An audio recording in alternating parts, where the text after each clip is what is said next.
हल्ली त्याचा जीव शिवात जडलाय ना। काय तर म्हणे आता माझी क्वीन शिवा आहे।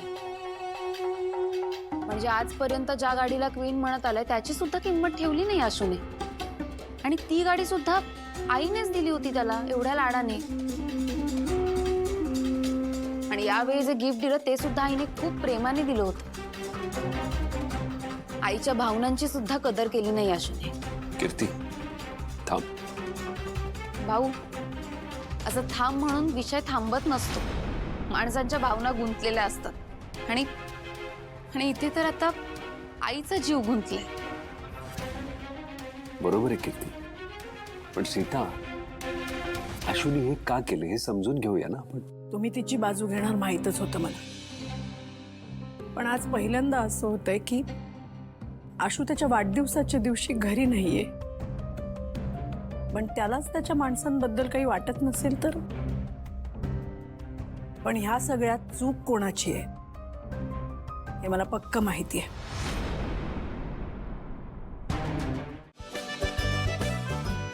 अरे शिवा, वहिनी कशी आहेस? मी मस्त। शिवा तू कशी काय इथे? आणि टंबू कुठे आहे? नाही आला का? नाही, आशू नाही आला। मग तू कशाला आलीयस? कीर्ती थांब ना, बोलेल ती। हं? बोल। तुम्हाला आमंत्रण द्यायला आले। आमंत्रण कसलं? आशूच्या वाढदिवसाचं। आशूचा वाढदिवस आमच्या घरी साजरा करणार आहोत, तर तुम्ही सगळ्यांनी प्लीज या। हो येऊ ना, येऊ, टाळ्या वाजवू, हॅपी बर्थडे टू यू म्हणू आणि स्वतःचा अपमान करून घेऊ। कीर्ती एवढ्या प्रेमानं शिवा आमंत्रण द्यायला आलीये, ते तरी समजून घे।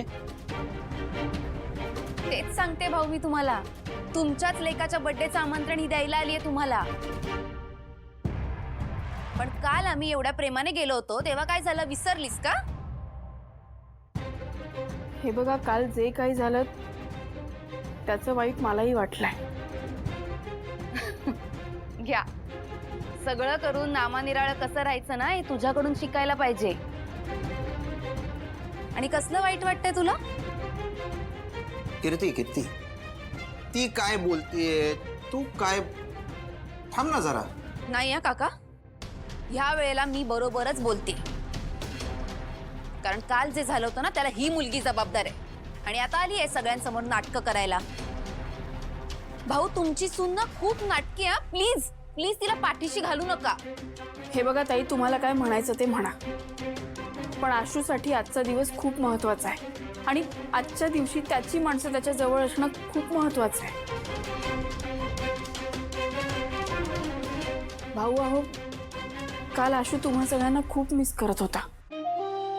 सीताई आणि ताई निघून गेल्यावर त्याला खूप वाईट वाटलं। म्हणून सांगते, तुम्ही प्लीज सगळ्यांनी या। आणि भाऊ हे बघा, काल जे काही झालं ना ते सगळं माझ्या हातात नव्हतं, तरी पण मी माफी मागते।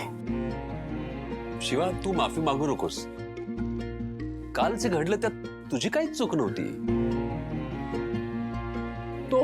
तो आशूचा निर्णय होता। आम्ही येऊ सगळे।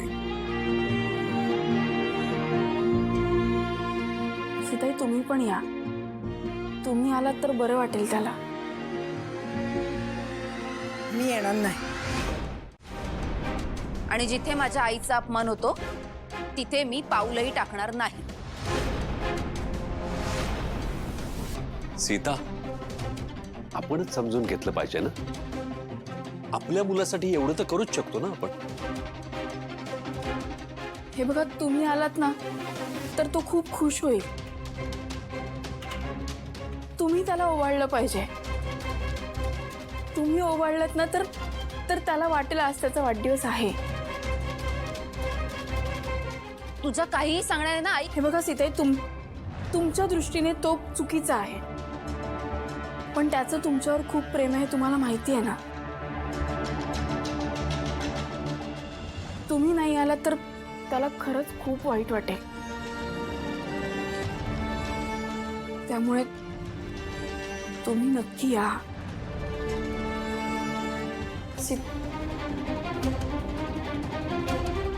भाऊ, तुम्ही सांगा ना सीताईला, प्लीज त्यांना यायला सांगा आणि तुम्ही सगळे या. शिवा, मी आता सीताची कुठलीच खात्री नाही देऊ शकत.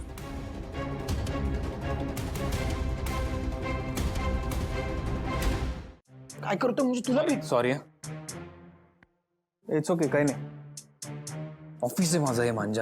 मला माहिती ऑफिस आहे. मग इथे काय करतोय सांग मला. एका लब्बाड माणसाचा बर्थडे आहे म्हणून भेटायला आलोय. काल भेटलंच की. काल भेटलो पण तो ग्रुप इव्हेंट झाला. दरवर्षीप्रमाणे आपण कुठे वेळ घालवला. त्यात नंतर तू गुलाबी रंग उधळत होता. म्हटलं डिस्टर्ब करायला नको. म्हटलं लाजतं काय रे, लाजतंय. वेड गावला. हळू. तुला आवडलं नाही का मी आलोय ते? नाही असं काही नाही, फक्त मला कसं तरी वाटतंय यार. मी इथे ऑफिसमध्ये बसलोय, दरवर्षीप्रमाणे घरी नाहीये, घरच्यांबरोबर नाही, घरच्यांची आठवण येते आणि त्यात आशू हे बघ, घरच्यांची आठवण येते ना मग चांगलंच आहे की. जर नसती आली तर प्रॉब्लेम आहे. त्यात आणखी एक गोष्ट सांगतो, बर्थडेच्या दिवशी तू काम करतोय, यापेक्षा चांगली गोष्ट काय. जे काही काल झालं ते सीताई निघून गेल्यात ते डोक्यात आहे का? मला वाटलंच होतं. आई बाबा काय आहे, मला विचारशील तर आत्ता तू खऱ्या अर्थाने समजूतदार होतोय, नवीन जबाबदाऱ्या घेतोय. ते हे सगळं नवीन आहे. घरच्यांनी थोडा वेळ दे, ते समजून घेतील. पण आज काय आहे, आज आपला बर्थडे.